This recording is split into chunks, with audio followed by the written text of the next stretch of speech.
আল্লামা যখন ইন্তেকাল করলেন, আমি তখন মালয়েশিয়া থেকে যুক্তরাষ্ট্রে একটা কনফারেন্সে যোগ দিতে যাচ্ছি, কাতার এয়ারলাইন্সে। মালয়েশিয়া থেকে দোহাতে নামলাম। দোহায় যখন আমার ট্রানজিট, তখন শুনতে পেলাম যে আল্লামা বিদায় নিয়েছেন। সোশ্যাল মিডিয়ায় শুনে বিশ্বাস করতে পারলাম না। মুহূর্তের মধ্যেই মাসুদ সাইদি ভাইকে মেসেজ করলাম, উনি কোনো উত্তর দিতে পারলেন না। মাসুদ ভাইয়ের সাথে যখন কোলাকুলি করি, আমাদের শামীম ভাইয়ের সাথে যখন কোলাকুলি করি, মনে হচ্ছে আল্লামা সাইদির ঘ্রাণ পাই।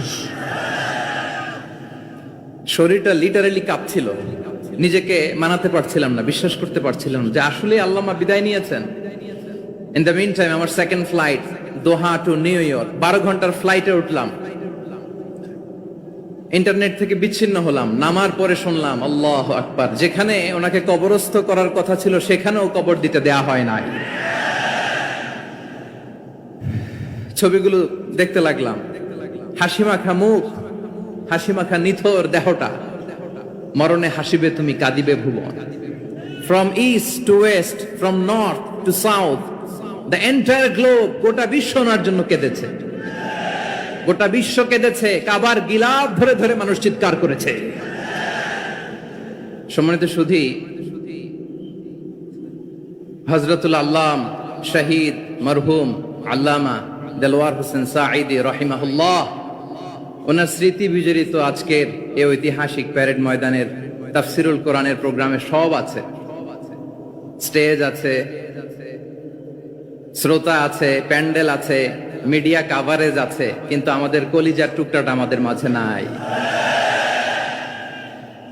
আজকের এই প্রোগ্রামে আলোচক হয়ে এই চেয়ারে আমি না বসে, ওই শ্রোতাদের কাতারে বসে যদি আমাদের আল্লামার নুরানি চেহারার দিকে তাকিয়ে ওয়াজ শুনতে পারতাম, আমাদের হৃদয়টা ঠান্ডা হয়ে যেত,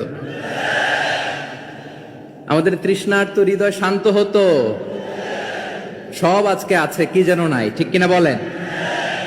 আল্লাহ তাআলা প্রতি 100 বছরে একজন মুজাদ্দিদ পাঠায়, প্রতি 100 বছরে একজন মুজাদ্দিদ, যিনি সমাজকে সংস্কার করেন। আল্লামা দেলওয়ার হোসেন সাঈদী রাহিমাহুল্লাহ ছিলেন তেমন একজন মুজাদ্দিদ। চিৎকার করে বলেন ঠিক কিনা?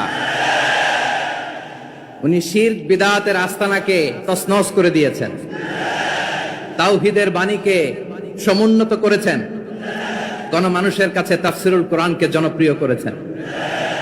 আজীবন আজীবন তিনি ইসলামকে বিজয়ী শক্তি হিসেবে দেখার স্বপ্ন দেখতেন। এত প্রাঞ্জল ভাষা, এত চমৎকার আধুনিক প্রেজেন্টেশন, গণমানুষের কাছে কোরআনের তাফসিরকে এভাবে জনপ্রিয় করে তোলার মতো ব্যক্তিত্ব আল্লামা সাঈদী ছাড়া দ্বিতীয় কেউ এই বাংলার ভূখণ্ডে নাই। এই যে তাফসিরুল কোরআন, এই যে টার্মিনোলজি, এই টার্মটাই উনি আসলে জনপ্রিয় করেছেন। আমরা আগে জানতাম না যে এভাবে তাফসির করা যায়, এভাবে scientific indications of the Holi কোরআনকে মানুষের কাছে পেশ করা যায়, এভাবে এত জীবন ঘনিষ্ঠ করে, এত ইন্টারেক্টিভ করে কোরআনের কথাগুলো মানুষের কাছে উপস্থাপন করা যায়। উনি অন্যায়ের বিরুদ্ধে সবসময় সোচ্চার ছিলেন, প্রতিবাদী কণ্ঠস্বর ছিলেন। ওনার আলোচনা শুনলে দেহের রক্ত টকবক করে ফুটতে থাকতো। আল্লাহু আকবার, আল্লাহু আকবার, আল্লাহু আকবার। He was a strong mouthpiece of Islamic revivalism, Islamic জাগরণের স্ট্রং মাউথপিস ছিলেন আল্লামা সাঈদী রাহিমাহুল্লাহ। অনেক দোয়া পেয়েছেন, আমরা পড়েছি, এমন জীবন তুমি করিবে গঠন, মরণে হাসিবে তুমি, কাঁদিবে ভুবন। গোটা বিশ্বকে তিনি কাঁদিয়েছেন। আল্লামা যখন ইন্তেকাল করলেন, আমি তখন মালয়েশিয়া থেকে যুক্তরাষ্ট্রে একটা কনফারেন্সে যোগ দিতে যাচ্ছি, কাতার এয়ারলাইন্সে। মালয়েশিয়া থেকে দোহাতে নামলাম। দোহায় যখন আমার ট্রানজিট, তখন শুনতে পেলাম যে আল্লামা বিদায় নিয়েছেন। সোশ্যাল মিডিয়ায় শুনে বিশ্বাস করতে পারলাম না। মুহূর্তের মধ্যেই মাসুদ সাইদি ভাইকে মেসেজ করলাম, উনি কোনো উত্তর দিতে পারলেন না। মাসুদ ভাইয়ের সাথে যখন কোলাকুলি করি, আমাদের শামীম ভাইয়ের সাথে যখন কোলাকুলি করি, মনে হচ্ছে আল্লামা সাইদির ঘ্রাণ পাই। শরীরটা লিটারালি কাঁপছিল, নিজেকে মানাতে পারছিলাম না, বিশ্বাস করতে পারছিলাম না যে আসলে আল্লামা বিদায় নিয়েছেন। ইন দ্য মিন টাইম আমার সেকেন্ড ফ্লাইট দোহা টু নিউ ইয়র্ক, 12 ঘন্টার ফ্লাইটে উঠলাম। ইন্টারনেট থেকে বিচ্ছিন্ন হলাম। নামার পরে শুনলাম আল্লাহু আকবার, যেখানে ওনাকে কবরস্থ করার কথা ছিল সেখানেও কবর দিতে দেয়া হয় নাই। ছবিগুলো দেখতে লাগলাম। হাসি মাখা মুখ, হাসি মাখা নিথর দেহটা, মরণে হাসিবে তুমি কাঁদিবে ভুবন। From east to west, from north to south, the entire globe, গোটা বিশ্ব ওনার জন্য কেঁদেছে, গোটা বিশ্ব কেঁদেছে। কাবার গিলাফ ধরে ধরে মানুষ চিৎকার করেছে। এর চেয়ে শ্রেষ্ঠ মৃত্যুকার হতে পারে? আমাদের আল্লামার আর কি পাওয়ার ছিল বলেন? আর কি পাওয়ার ছিল? কুল্লু নাফসিন যায়িকাতুল মাউত, যারাই দুনিয়াতে আসবে তারা ইন্তেকাল করবে, এটা আমরা মেনে নেই, এটা আমরা জানি। কিন্তু অবাক করা বিষয় হচ্ছে আমরা আজও জানি না আমাদের আল্লামার মৃত্যু কি স্বাভাবিক হয়েছে নাকি এটা পরিকল্পিত মেডিকেল কিলিং ছিল। এটা যে পরিকল্পিত মেডিকেল কিলিং ছিল এটা ধারণা করার পেছনে অনেক কারণ আছে। তিনি আধিপত্যবাদের বিরুদ্ধে সোচ্চার ছিলেন, ফ্যাসিবাদের বিরুদ্ধে সোচ্চার ছিলেন, রাজনৈতিক প্রতিহিংসার শিকার ছিলেন। এজন্য এটা মেডিকেল কিলিং হতে পারে এ ধারণা আমরা করতেই পারি। আওয়াজ করে বলেন ঠিক কিনা? যে সময়টা আমরা কাটাচ্ছি এত সুন্দর সময় বাংলাদেশ আর পাবে না। আমাদের জন্মের পর থেকে এরকম চমৎকার সময় আমরা পাই নাই, এটাই আসল সময়।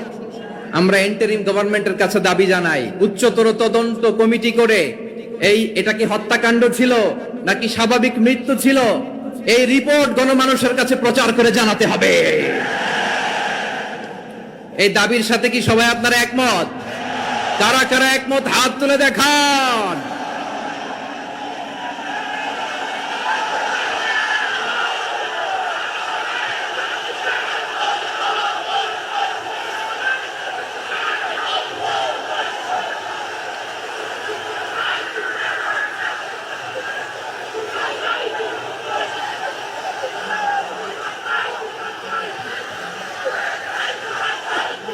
আমার প্রিয় ভাইয়েরা, প্রিয় চট্টলাবাসী, আল্লাহ তাআলা তার এই মুখলেস গোলামকে তার জান্নাতুল ফেরদাউসের মেহমান হিসেবে কবুল করুক, তার জীবনের সকল খেদমাগুলোকে কবুল করুক, জান্নাতুল ফেরদাউসের আলা মাকামে তাকে মেহমান হিসেবে কবুল করুক। আল্লামা শহীদ দেলোয়ার হোসেন সাঈদী রাহিমাহুল্লাহ, উনি ছাড়াও এই ঐতিহাসিক ময়দানে কথা বলেছেন আল্লামা লুৎফুর রহমান রাহিমাহুল্লাহ। চলে গিয়েছেন আমাদেরকে ছেড়ে। তিনি বলতেন ইনশাআল্লাহ মিজান আবার আসবে। হুজুর আমি তো আসলাম, আপনি তো আমাদেরকে ছেড়ে চলে গেলেন। আল্লাহু আকবার, আল্লাহু আকবার, আল্লাহু আকবার। গলায় কোনো সুর ছিল না, সুর দিয়ে কথা বলতেন না, কিন্তু এত চমৎকার শব্দের বুনন, এত চমৎকার প্রেজেন্টেশন, এত চমৎকার ভাবে ঐতিহাসিক বর্ণনাগুলো তিনি উপস্থাপন করতেন। মন্ত্রমুগ্ধ হয়ে আমরা আল্লামা লুৎফুর রহমানের কথা শুনেছি। আমরা হযরতুল আল্লাহ লুৎফুর রহমান রাহিমাহুল্লাহর জন্য এই বিশাল ময়দান থেকে দোয়া করছি, আল্লাহ তাআলা তুমি তোমার এই খাদেমকে জান্নাতের মেহমান হিসেবে কবুল করে নাও। আরো অনেক আল্লামারা এখানে কথা বলেছেন, বিশেষ করে বাইতুল শরফের মরহুম পীর সাহেব হুজুর থেকে শুরু করে আরো যারা যারা তারকাতুল্য ওলামায়ে কেরাম এই চট্টগ্রামের ময়দানে কথা বলেছেন, আলো ছড়িয়েছেন।